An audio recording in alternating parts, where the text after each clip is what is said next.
There we go. All right. Hi, everyone, and welcome back. Today, we have a very special guest on the Thyroid Fixer Podcast, my dear friend, Miss Sinclair Kennally. And let me tell you a little bit about her, and then we're going to dive in. I'll let her tell you a little more about her as well. So she is a toxicity specialist, detox expert on digestive disorders, and she is the CEO of Detox RejuveNation. I love that word. I love that. I just love that. RejuveNation. So we're going to change your life here. And the host of the Detox to Thrive podcast. She's apprenticed with the world-leading functional medicine pioneers and believes that toxins are the root cause of our health epidemics today.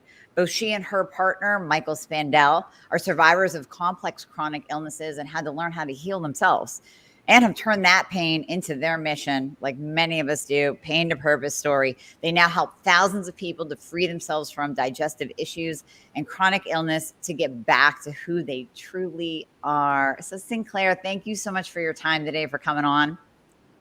It's my pleasure. I'm happy to be here.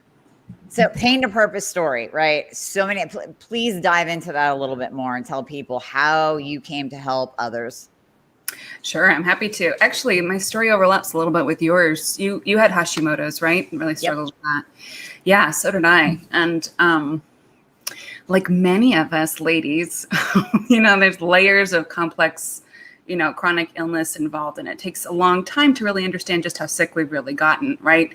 We're taught in, the US especially, and especially as women, like use that pain tolerance to your advantage, push through, stamina is a good thing. And that was definitely my story. Like I started out really chemically sensitive as a kid, kind of digestion issues all the way along, and didn't realize how sick I had gotten until basically my mid-20s. I kept crashing and ended up in the hospital a couple of times. And I was much more aware of the depression than I was of how much body pain I was in, because I have a really high pain tolerance. And everybody kept saying, your labs look fine. This is all in your head. And so I started to believe them.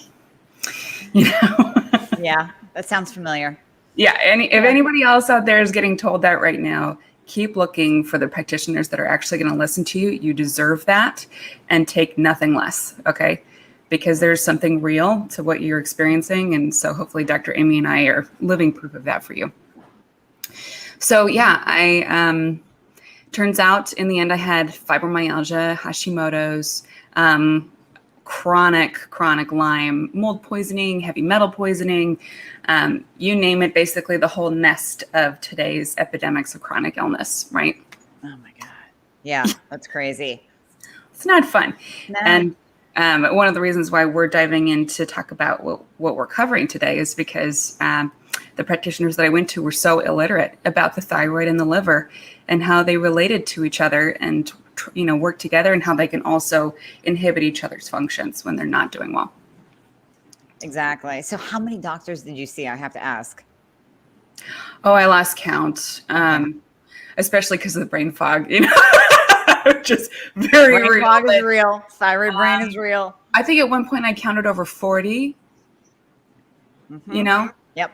And, most of them were functional medicine specialists. They were not just your run-of-the-mill small-town country docs. Mm-hmm. Yes, no, I've gone on rants before on that. Yeah. Yeah. Yeah. And, when we dive into the liver stuff, I'll tell you what was wrong with mine. And it's a real eye-opener. Okay, so liver connecting to thyroid. Many of my patients or followers, listeners on here, including my patients, really, they haven't dove into the liver and the thyroid. We always think of thyroid and we think of insulin and then the hormones and reverse T3 and what drives that up. And you dabble a little bit with the toxins in the gut, but tell us that liver connection. Yeah. So it's really important to understand, by the numbers, most of your followers are probably hypothyroid, right? Not hyperthyroid. Right. Yeah. Most are hypo. And if they are hyper, they're in that Graves' disease state where they're going to swing back to Hashimoto's. Yeah. So fun. Love that autoimmune. So much fun. Very familiar with that roller coaster, right? Yep. You are not alone, ladies. So yeah, it's important to understand let's see. Let's set the stage a little bit, because when we think about toxins, we really need to understand what exactly our bodies are going through and the kind of stress we're up against, and then how that affects the liver and the thyroid together. So we are getting exposed to the amount of toxins, 100 years ago that a body would get exposed to, we get exposed to in one day now. It has ramped up so quickly. Yeah, it's over 1 million toxic particles per day. And when we think of toxins, I don't know about you, but in, maybe 15 years ago, I was thinking, yeah, toxins are bad, blah, blah. Who cares? They go in and then they come out, right? And it's over. No. When we say toxins, we're talking about heavy metals, neurotoxins, mycoplastics, mold, and all the related species of mycotoxin producing fungi. Mm-hmm.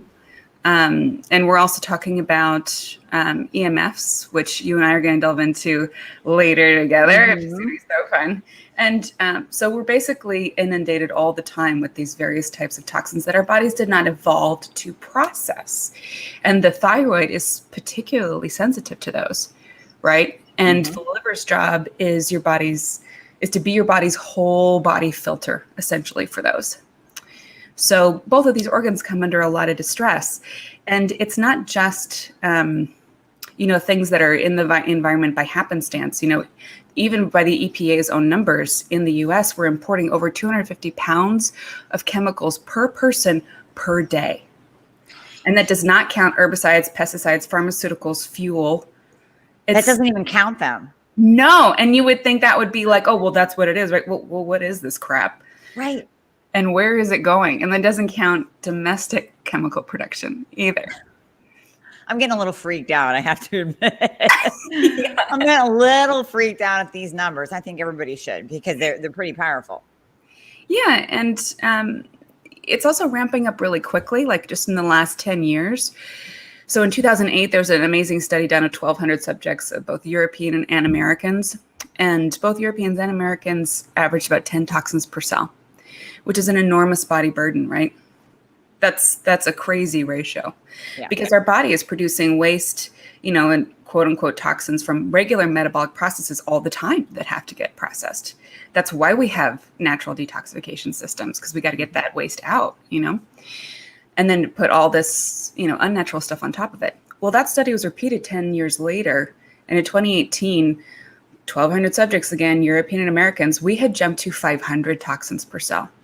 So in the last 10 years, we have 50x our internal toxic burden. Wow. Yeah. What are we doing? Right. So at the end of this podcast, I really want you and I to spend a few minutes talking about what can we do at home to limit our exposure, because there are so many things you can do to lower your, you want to limit the amount of toxins coming at you as much as you can. And you also want to speed up the excretion in a safe way, so it's easier on your body and your thyroid actually has a chance to thrive. Right. Yeah. We want it up and running and working beautifully. Yes. Yeah, because the thyroid by nature is really delicate and sensitive to... I think of it as this beautiful, delicate little butterfly. Yeah. And it's the master gland, so we want it working optimally pretty much all the time. Yeah. Yeah, and it regulates every cell in the body's metabolism. Every cell. Yeah, so we've got to be taking really good care of it. And unfortunately, it's a favorite depository site for things like mercury and toxic halogens and phthalates. Like, it just does not do well in this. And so it's kind of the canary in the coal mine for the rest of the body, right? It goes down while the rest of the body is struggling, but may not be showing external signs of it yet. May not be showing up on your labs yet, even for years to come. But you can tell something's wrong with the thyroid. So it can very easily start with just a toxic burden, a toxic load. So that would be more, well, I guess this could be hypothyroidism or Hashimoto's, because even a toxic burden will turn on that autoimmune switch, right? Exactly. Yeah. So, a lot of autoimmune triggers start with gut health, right? Mm-hmm. And so even just take one toxin like glyphosate, that's the world's leading herbicide. It's the active ingredient Roundup from Monsanto. Lovely company. Really wishes us the best. That's a whole nother podcast right there. I know, right? Yeah. And we're getting exposed to this every day, even if you eat organic. It's in 75% of our air and water samples now. So you're getting microdosed with this amazing, lovely little herbicide that creates leaky gut on contact. And so then you get particles going into the bloodstream that never should be there in the first place. And your immune system starts going, oh no, we got to really ramp up, and go into this whole fight response that's really hard to downregulate once the ball starts rolling. And as you know, a lot of those particles, or at least some of them that look like, for example, gluten biomimickers, such as, coffee, unfortunately, those look like, thyroid tissue to the immune system. And so it's on high alert and it starts attacking things that are never intended to. And it's really trying to go after the toxins in the cell, but it gets so overwhelmed that the decision-making process basically gets screwed up, right? Because we don't want to go down that's too what I much would rabbit say. hole there. Yeah. They're just confused. You get these little soldiers that go out and they're just confused. They beat up your thyroid because they think it's an enemy. And then you bring in gluten and you bring in toxins and they think, oh, that looks like the thyroid. So we're going to go out and beat them up. And then we're going to go over and beat up the thyroid again. Just to be safe. Let's do it one more time. Yeah, exactly. Just making sure that we kill the enemy. So yeah, exactly. So, okay, we have exposure, all over the place. You listed it from, heavy metal, mold, the food that we eat, the pesticides, the skincare products, I can't even list them all, plastics, everything. So we're exposed, comes into our body, liver is supposed to process it, and the liver also, right? So it's supposed to be processed through the liver, but then what happens to the liver where it goes, you know what? This just is too much. So a couple of things are going on. So for anybody who wants a visual, I know you guys all know where your thyroid is. Your liver is on the right side, between your rib cage and your stomach, like right up in there, right? And it kind of wraps around to the side. And it's a big boy. It's, your second largest organ in the body after your skin. So, and it's performing over 500 functions for us. It's really complex. It's helping to metabolize your food. So, thyroid is regulating metabolism. So is liver, right? And it's also supposed to be this whole body filter, process and produce a bunch of hormones and help conversion of hormones like T4 to T3, right? So it's nice and active, and also break down hormones once they've been used and they're basically toxic waste and they got to go. So that's a lot to ask of one organ in this particularly toxic environment that's changing so quickly. It's very difficult for it to keep up. It is thankfully the most resilient organ in the body, but there's only so much it can do. Right. Right. So the liver also produces bile, right? So it's producing bile, cholesterol, hormones, all these amazing, additives to the blood. And bile is basically, if your liver is your whole body's filter, your bile is basically your detergent, but it's expensive. It's basically like liquid gold detergent. So your body doesn't want to throw it out with each laundry load. It wants to recycle it. In fact, 95% of bile salts get recycled and get held in your tiny little catcher's mitt, which is your gallbladder, nestled right up under the liver, right? And the more toxic your burden is, the more difficult it is for your liver to prioritize creating fresh bile, right? And also, bile is supposed to capture toxins from the liver after, you go through phase 1 of detoxification in the liver, which is like breaking apart toxins and waste into highly toxic little microparticles. And then phase 2 of the liver is putting them back together in a new molecular way so that they can safely be processed out through the kidneys or out through the bile. But the stuff that gets dumped out through the bile is supposed to go down into the small intestine, get dumped there, and go out through the bowels. But if you have things like neurotoxins, microplastics, these crappy phthalates, heavy metals, those don't get released by the detergent, which is your bile, the way they're supposed to. They actually stick to that motor oil. And they get pulled back into the gallbladder only to recirculate again. So your liver goes, well, crap, that didn't work. and now I don't really have the resources to deal with that because I got more toxins to deal with. I'm not going to think about that right now. And your gallbladder goes, okay, great. I'll do something really easy. I'm just going to encase this in cholesterol right now. Because, the liver is making the cholesterol. It's right there, super handy. And the liver and gallbladder both encase toxins in cholesterol so that just kind of like, I'll just deal with this later. It's supposed to be a short-term storage process. But unfortunately, those calcify and condense over time into liver and gallstones, which further slows down the bile flow and your body's ability to detox through the liver. So you end up with these very, very congested organs that are supposed to have like your liver has 13% of your body's blood volume at any given time. I mean, it is moving and shaking in there. It's like, yeah, it's supposed to have really, really high turnover. There's a lot going on. And so every little stone that you add or every little particle of toxins that cannot be excreted in the moment adds up really quickly and creates scar tissue in your biliary tree, which basically like veins for the liver. There's over 500 miles of bile ducts in there. It's nuts. That's crazy. Really? Yeah. And so you get these little stones clogging it up. Guess who gets excited about that? Parasites. Oh, okay. Wait. We can't go parasites yet. I got to ask you something.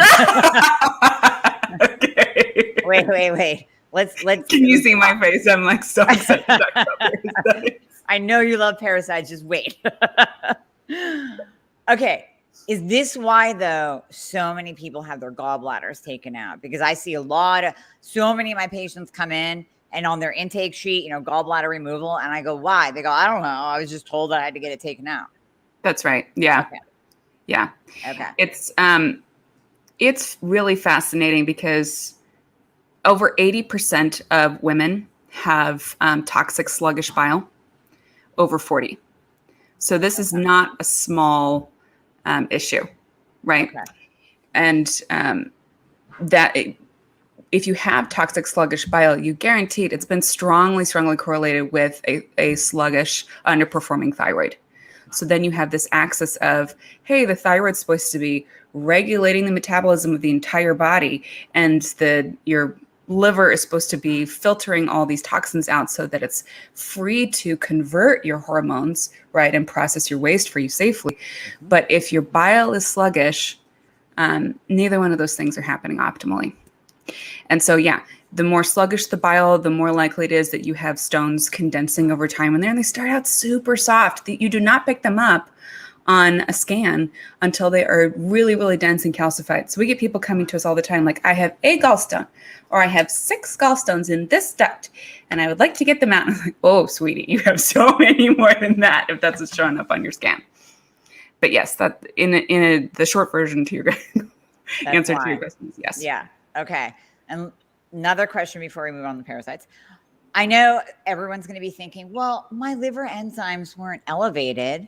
No one told me my liver had a problem. So do we necessarily see a toxic burden in like ALT, AST, alkaline phosphatase? Do we see that? Actually, no, you don't. It's really common for you to not see that. The way that you will know if your liver needs help is if your thyroid is your thyroid labs are showing a poor conversion from T4 to T3. Mm-hmm. That's cue number 1. Even if, and this is so common, I'm sure you hear this all the time, they're both in range. So they said I don't have a problem. Oh, yeah, but if you graph them out and you see a huge drop off from T4 to T3, it doesn't matter if they're both in range, you have distress showing. Mm-hmm. And also, digestive issues. We blame Hashimoto's and hypothyroidism for constipation and slow metabolism, right? But your bile has to flow for you to not have constipation. It has to. It's part of because your gastric juices and your bile are basically BFFs. They want to flow together. Your gastric juices want to break down the pathogens and the food coming in, and then your bile takes over from there and is like, I've got it from here, babe. I'm going to emulsify the fats. I'm going to flush all this through for you, and I'm going to dump toxins out, and we'll come back. We'll see each other again in the next meal. Right. Right. But it can't happen if you have sluggish bile and a sluggish thyroid. You have so many reasons for constipation and for slow metabolism. And this is why we're seeing this like explosion of SIBO an explosion of thyroid disorders. It's like, oh, I have bloating, I have constipation, or I have the diarrhea version of SIBO, which is really just the body's, it's the flip side of constipation. So if you're listening to this and you're thinking, well, I don't have constipation, I have diarrhea. Well, this could still be affecting you because, or intermittent, both, depends on what your body is dealing with. Exactly. And reverse, we talk about reverse T3 on here all the time. Normal versus optimal. I like to see reverse T3 below a 12. So this is one of the factors that if someone is having conversion issues, T4 to T3 conversion issues, and maybe their reverse T3 is elevated, maybe it's not. Maybe they're just not responding well. And we're seeing this low free T3 number and optimal free T4. It's just not getting pushed over. So we have to look at the liver. That's right. Yeah, you do. And as resilient as the liver is, the more sluggish that bile gets, the more you can count on it being a toxic, sluggish environment in the liver and scarring happening in your biliary tree so that you actually have leaky bile into the bloodstream, which is causing more systemic distress. And then the toxins really go haywire. And then guess what happens? Your autoimmune triggers go into overdrive. That's where we see one. We see more than one. Right. Exactly. Yep. Right. That's why you get, Hashimoto's at first. And then a couple years later, it's like, oh, well, that rash that I've always had that kind of comes and goes. Oh, it turns out that's psoriasis. So now you have, autoimmune number 2. And then you get, rheumatoid arthritis, autoimmune number 3. It just goes on from there. Yep. Exactly. So if you're working with thyroid dysfunction, you want to be really putting a microscope to what is going on in your digestive system, because you have so much control over how to heal right there to back off stress from your thyroid little by little in a very gentle way, really at your body's own pace. I love it. Love it. This is great information. Now I will release you into parasite mode. That's fair. Okay. So the issue with this axis of distress, we'll call it, or, the cycle of distress, is that the more sluggish the liver becomes, the more sluggish your digestion becomes. So all of your digestive fluids are slowing down and your immune system is really stressing at that point, right? Because of what we talked about already. The, leaky gut, you have these autoimmune triggers, you have your immune system being suppressed from things like the toxins in your liver, and, mold is another one of those that we didn't touch on. We can do that in another time because it's way too big a topic. But this opens the doorway for pathogens and parasites to set up shop that never would have been there in the first place, right? Because your immune system is supposed to keep that stuff in check. Right. We think of parasites as something like, oh, I went to Bali or like Mexico and I drank the wrong water or something. Actually, parasites are in every, body of water in the US, and they're probably in every salad bar, and they're definitely in every sushi restaurant. Yeah. So it's not hard to pick them up. It's really more of a question of, is your terrain a match for them to flourish? So if you are experiencing thyroid distress, you already know, living in today's day and age in this decade, that your liver is under a lot of stress too.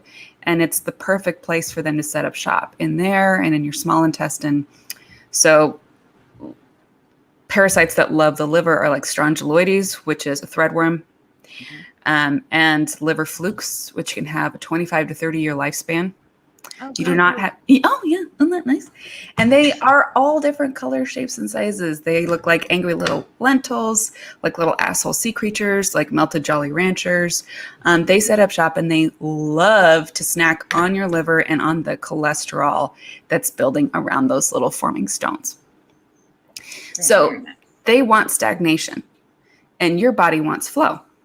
So if you're working on thyroid stuff and digestion stuff, you want to think in terms of flow constantly. How can I support my bowels to be moving? How can I heal my gut so that it's smoothly moving regularly? Get my bile and my gastric juices flowing?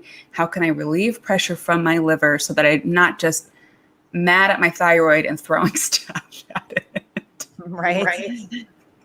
I don't know about you, but I went through like a several year period of like, my fucking thyroid, blah, blah, blah, blah, blah. You know, my body just doesn't work. Talking about it like it had betrayed me, you know? That's true. And we have to watch out how we talk about things too. Yeah. Yeah. But it's really doing the very best it can. And it's really is the canary in the coal mine, revealing all of this stress underneath.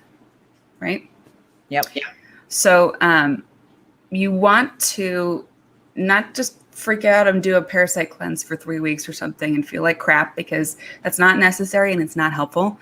You want to think in terms of instead, how can I slowly increase flow throughout all of my systems, like we just recapped, right? Like you got to get your bowels moving every day, eat anti-inflammatory foods. You got to become an expert at what keeps your digestive system moving in a very gentle way while you do the deep work of healing the liver and the thyroid. So they're not separate from your food choices, right? So you want to do everything, both and. I always say both and. You can't just treat the thyroid and call it a day and ignore the rest of the body. Ignore the hormones, ignore insulin, ignore the gut, ignore what you're talking, the liver. You got to do everything together. So what about testing though? Because I know a lot of people are sitting there going, well, how do I know if I have a parasite? And there's a functional doctor that basically says the way that he tests is if you have a pulse. Yeah, that's Jay Davidson says that. It's okay. Yeah. He's like, hold 2 fingers up to your neck, check for a pulse. Okay, do you have one? Okay, you have parasites. Parasites. Right. So is that true? And how do we know? Yeah, it's a great question. I have found that to be true in our own clinical practice as well, especially if there's dysregulation, like in the thyroid, like in your digestive tract. You need to understand that in today's day and age, in these modern times, for all the stats that we quoted at the beginning of the episode, all that toxicity opens the door to pathogens flourishing, because that toxicity suppresses the immune system and overloads your detoxification natural pathways, so that it creates this soupy swamp that's low in oxygen, high in toxins. And parasites and pathogens thrive in that environment, whereas our healthy gut microbes do not. They want a high oxygen environment. They want balance. They want flow. So it's this competition for space, right? And one set of microbes thrives in this crappy soup and one does not. So it's a difficult question to answer other than that, because and I don't want you to jump right into parasite work. I want you to think in terms of drainage and flow and anti-inflammatory living first. And then you can do deep liver clean out and, deep parasite work. Okay, I'm glad you said that, because I think so many people get hooked on the latest fad, to promise to cleanse you of parasites. Just take this. In 10 days. Yeah, no. Yeah. This is a multi-month process. You want to think about real detox in terms of months, not days, right? Okay. So on the GI map, if you're using, let's say, I don't know if you use GI map for gut testing, but on there they have that little parasite and worm section.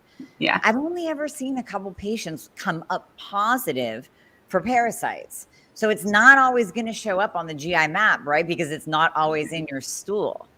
Right, exactly. Stool testing is notoriously incomplete for this, because for one thing, parasites are constantly morphing to their DNA to fit the environment. Mm-hmm. Right. And some of them, yes, are decades old, and they're really good at being elusive and hiding from you. Like you can't just get a blood sample. They're not just hanging out in your blood ready to get measured. And they're not just hanging out in your colon ready to get caught on camera in a colonoscopy. Like, they are extremely mobile and sensitive to their environment. So, and I always use the example of like biofilm, which has it's a parasitic colony that has a very short lifespan, like a rapid turnover. You can have up to 70% genetic diversity in one colony of biofilm that's just a few inches long. Say it's in one curve of your small intestine, and one end of that curve is slightly higher in temperature. Well, then they will morph their DNA expression to thrive in that versus that slightly cooler environment, or slightly more acidic. Okay, we're going to change to mate that.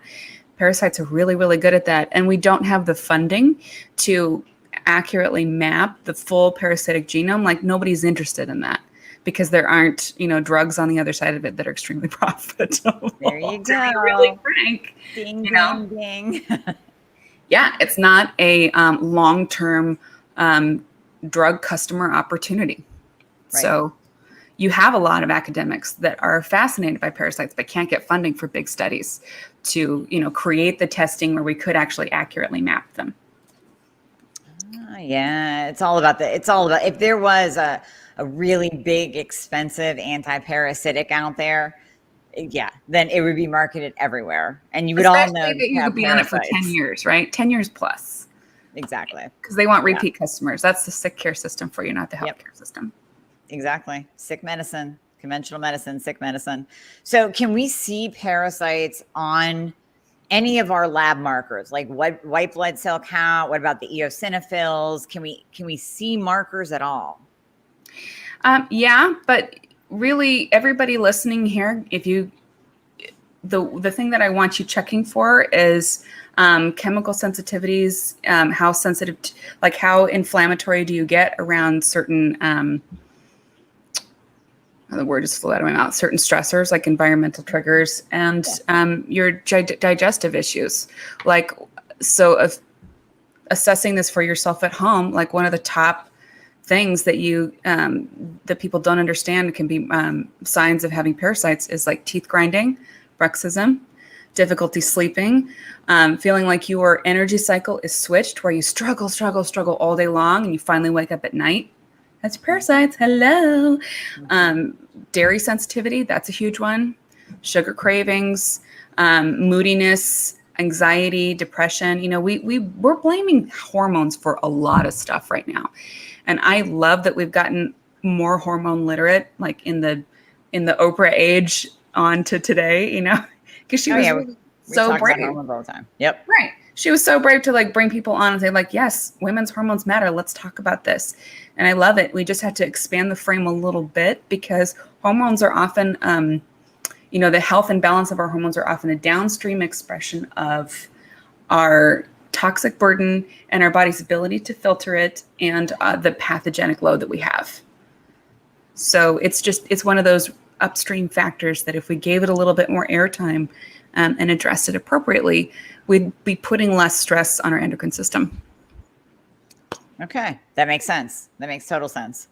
Yes. So a couple actionable, you said at the beginning, we'll come back to this. So what can people do to start to make changes to improve that flow?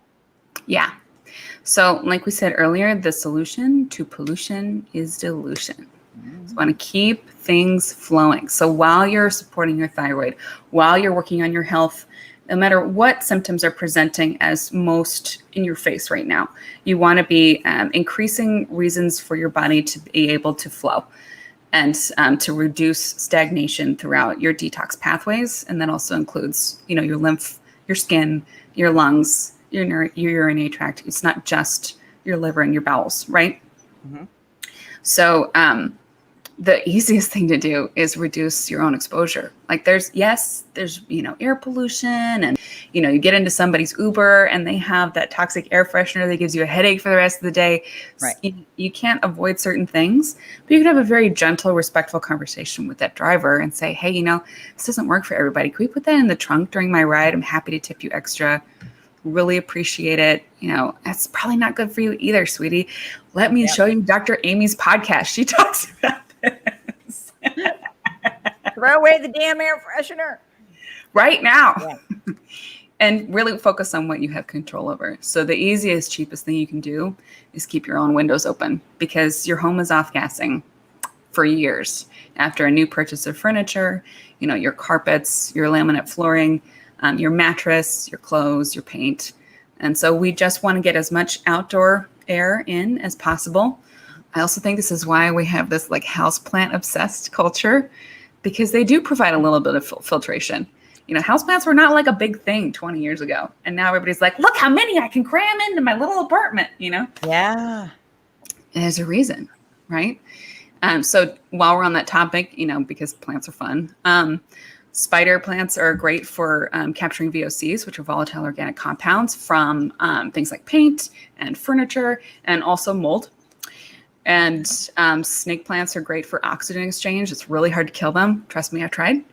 And, bromeliads, which are those really pretty ones with the central flower that you can get at IKEA for really cheap. Those do great oxygen exchange at night. So load up your bedroom with them. So open your windows at least an hour and a half every day, because your indoor air can be anywhere between 40 and 400 times more toxic than the outdoor air. It's crazy. And throw out those fresh, those air fresheners, the Glade plugins. Those are trying to kill your thyroid. Please. Yeah, definitely. Please get rid of them. Yeah, I do need to buy some plants, but I'm proud to say I don't have any air fresheners around. Yeah, that's good. Yeah. And you can use today, like maybe some of you are already obsessed with non-toxic living. And I really applaud you for that, because I know it's like a full-time hobby sometimes to figure out how to avoid this stuff. Mm-hmm. But if you're not already on that track, you can choose today as the day that you decide, you know what, I'm going to figure this out. I'm going to slowly ease up my body burden and be gentle to my body because I deserve it. And figure out, how can I put my body through less every day? So usually it starts for women, honestly, with simplifying your personal care routine. Right? Mm-hmm. I really miss hairspray. I am not going to lie. Oh, you don't even use hairspray. See, I put that in my 20% of things that I'm not going to give up. Yeah. That and hair color, not giving it up. I'll do all of these other things over here. Yeah. No, the hair color was the one that I kept. I will be coloring my hair till I'm dead. And but I can also teach you guys strategies for that too. You load up with binders beforehand, you filter with extra water, all that. But really, I'm not kidding. Like for women, there's so many less toxic alternatives for personal care now on the market. It's really revolutionized in the last 10 years. Start with asking yourself, am I getting an echo on your side? No, you're good. Okay, great. Start with asking yourself, how can I remove steps that I don't really need? Like, do I really need this toner? Do I really need this third hair texturizer? Can I knock my hair products down to 1 or 2 and then start experimenting just one thing at a time? There's a lot of blogs just dedicated to this. There's also an app called Think Dirty. You can put it right on your phone. And while you're in a store, evaluate a product, which is awesome, right? There's a lot of resources out there. So it really starts with you making the decision. I'm going to be gentle to myself and start doing this homework. Yeah, and I feel like, there's a little echo. I don't know why. Hold on. Yeah, not sure. Okay, it kind of went away. I feel like the beauty care products and self-care is like, you're right. It's now more mainstream. So that's kind of like baseline knowledge. Now you're taking it to another level. And I say another level because I've never heard of the plant thing. I never heard to just open your window because I like it cold. So when it's hot out, I'm like, screw that. I'm not opening the windows. But now you're like, well, it might be a good idea just for an hour and a half. I'm like, oh, okay, I can do that. I'll do it when I'm gone. And then I'll come back and turn the air up, turn it lower and make it colder. But little simple things like that, that's a whole nother level now that people, I guarantee, are at home going, oh my God, it's so freaking simple. Why don't I just do it? Why don't I just buy a couple of plants and open the damn windows? Okay. Thank you, Sinclair. Yeah, exactly. Right. And like the next time you're going to buy a rug, say, I hope you have hardwood floors. I want you sleeping in hardwood floor rooms. Ideally, those plastic carpets are not good for you. If you're dealing with endocrine issues, you already have a body burden that's too high. So start thinking in terms of those filters, like when you move or when you go to renovate or when you are considering, a little your next, sprucing up thing for your home. Think in terms of, how can this be easy on my body and my family's bodies? So it might be jute woven rugs because you're doing like a boho thing instead of like a plastic thing. And honestly, this is where the green movement is totally fucking up, because it's not considering what is actually non-toxic for the environment and for our bodies. So you get like recycled plastic carpets. Like, look, we use some water bottles in a good way. It's like, yeah, now we're going to be breathing that for the next 10 years. Not good. That's true. It's not okay. It's not worth it for your body, especially if you're dealing with thyroid issues. You don't want to give your body more reasons to disrupt your endocrine system. You will pay for it. Absolutely. And so moving on from there, simplicity is good with personal care routine. You can also check out Beauty Counter is the most traditional full line of non-toxic. I say that in quotes because they do a really good job, but they don't go far enough. But at least they've eliminated the heavy metals out of there and a lot of the really nasty stuff that's still legal to put in products. Crunchy is even cleaner, but it's a smaller product line and they're growing fast. So their stuff is sometimes out of stock. And using the Think Dirty app, to evaluate something. So that's the personal care side. Now let's talk water, because most of us are being careless with the water we're putting in our bodies.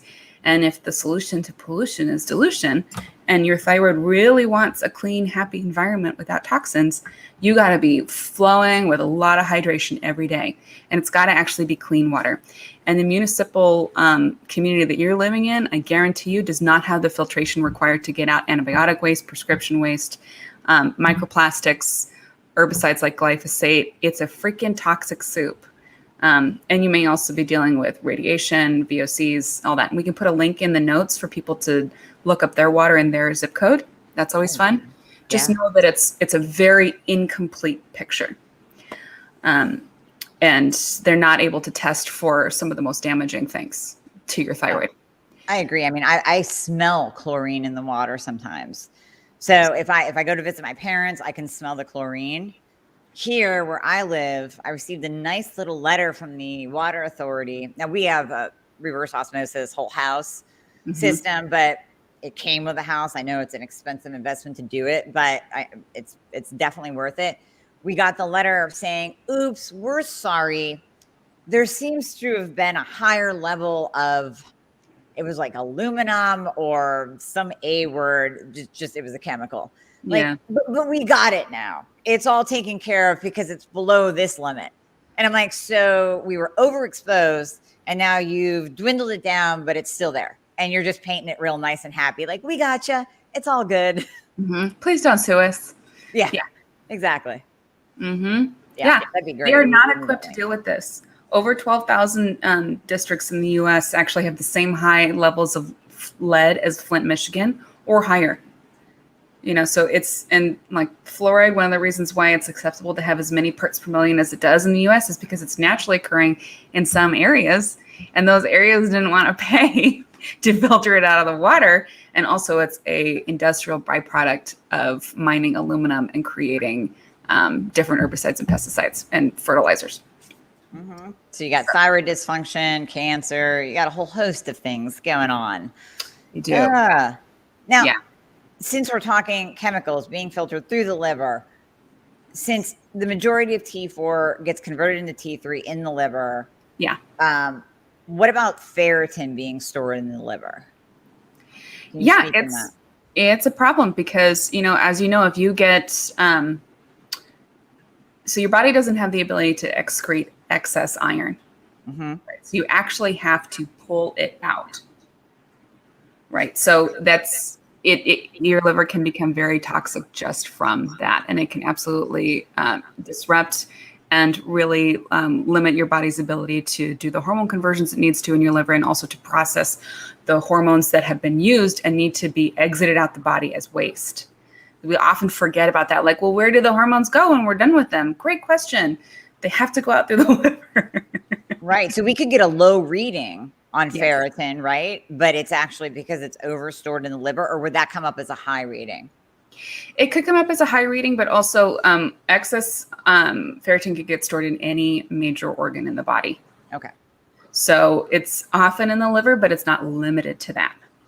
Okay. So it can get, depending on how the body is handling other issues later on, it can migrate to the liver from other vital organs.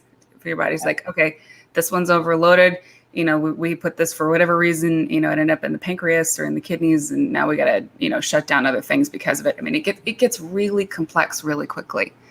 So it's one of the reasons why you want to have like a basic binder on board in your protocol when you're trying to do any type of healing. Most binders, so binders are a class of supplements for people who aren't used to that word, that molecularly or they chemically or physically bond to the toxin, whether it's a heavy metal or other kind of toxin. and hold on to it. Binders are basically like the bouncers in the club. Well, they'll take that one asshole that's ruining the party for everybody else and safely, take it by the arm and escort it all the way out the door and down the street. Mm-hmm. That's what binders do for you. But most of them can only work in the gut. So you'll take it orally and it'll line the gut lining, and whatever toxins manage to get into the gut, it'll bind up and then go out through your bowels. But there are actually other binders on the market now that you can use to mop up various types of toxins that go systemic to reduce this load. So like when you're talking about ferritin, we also even haven't made the distinction yet that there are many forms of that are actually toxic in and of themselves and not even useful. So not just about the level that's in your body, but also the format that it's in. So it may not even be usable by the body. Okay. So that really what matters. What kind of binders do you like? I really like the binders from Cellcore. Mm-hmm. Those are my favorite. For many reasons. They're not the only ones that we use, but if you were going to use one for just this particular issue, for example, I would use HMET, which stands for heavy metals and environmental toxins. So what that's going to do is bind to the excess ferritin, and especially if it's in a format that your body can't use it in, because your body will tell it. It'll be like, yeah, I got to get this out of here. I can't use it. It's not bioavailable. It's just toxic to me. There's no trade-off for me here. Mm-hmm. The HMET will bind to that and safely excrete it out, and will also go after things like the glyphosate that is lining your gut. Yeah. Bonus. Yeah. Yay. It's also got components in that when you pull out a toxin and bind to it, right at that cell, it has components that will repair the damage that toxin made to that cell right then and there, which is really useful, right? Yeah, definitely. So wait, the people that are using like chlorella and charcoal, does that allow for recirculation of the toxins that it binds to? That's a really good question. I do not like activated charcoal because it's very indiscriminate and will pull out any old thing. Mm-hmm. We are really mineral depleted in this day and age, which is part of why we're so open to the toxic burden that we have, because your body would be better able to excrete heavy metals if it wasn't so desperate for any kind of metal to make, that nerve synapse fire. Like you've got to have something in there to make the, electrical charge happen. So if it doesn't have, healthy iron, bioavailable iron, for example, it will use a molecule of mercury. Like, okay, I guess this is all I've got. This, mm-hmm. This has to fire. I've got to have this in place here. So it's easier for your body to let go of those toxins if you have healthy minerals on board that are actually bioavailable. And I forgot your question. No, the charcoal and chlorella. I'm with you. Right. So you're already mineral depleted, and your charcoal will grab it. Any old thing, even the good minerals, absolutely hate that. Also, it won't travel beyond the gut. So it's really good for acute poisoning. Like, oops, I swallowed something from under the sink. I am in big trouble. Great. Down a bunch of that. And also, I like activated charcoal. Add it a teaspoon to every laundry load, because it will pull toxins off that have accumulated on your linens, especially if you have to use a laundry facility where other people are not on board with this. So somebody used Tide right before your laundry where you're using your cute little hippy dippy detergent. Mm-hmm. Right. So this will protect you from that and from those noxious fumes that are so toxic to your thyroid from those dryer sheets. So activated charcoal is great for that. I love that idea, though. That's great. Yeah, it's such a good hack. So there's no excuse to be tolerating toxins in your laundry. Even if, you're using a laundromat or shared facilities with other people that are using Tide and stuff that's hard on your thyroid, use activated charcoal for darker loads, and something like zeolite or even bentonite, so a lighter clay for your lighter loads. Yep.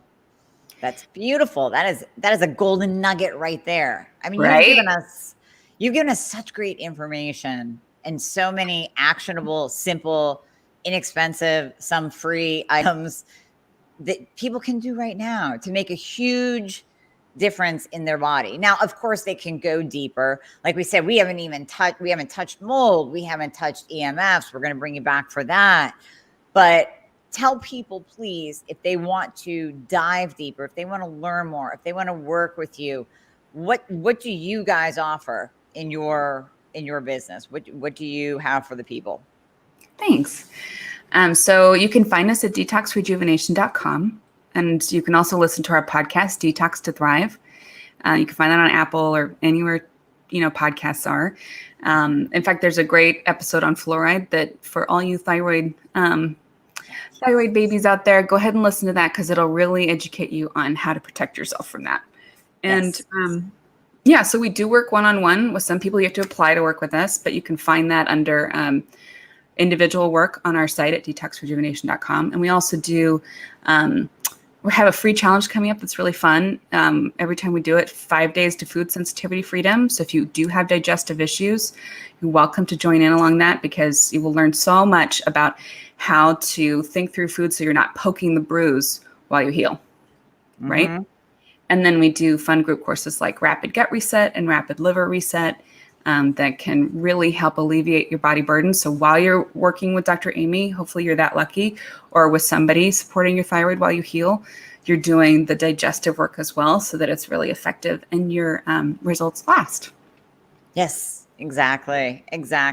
Well, thank you so much. I mean, I can't thank you enough for your knowledge. I mean, you are a true expert in this area. You've taken it to a whole nother level. You've given people amazing pieces of advice that they can do right now. So like I said, I think, EMFs, mold, that's a whole nother topic. We will dive deep into those. I promise. We teased you guys a little bit in the beginning.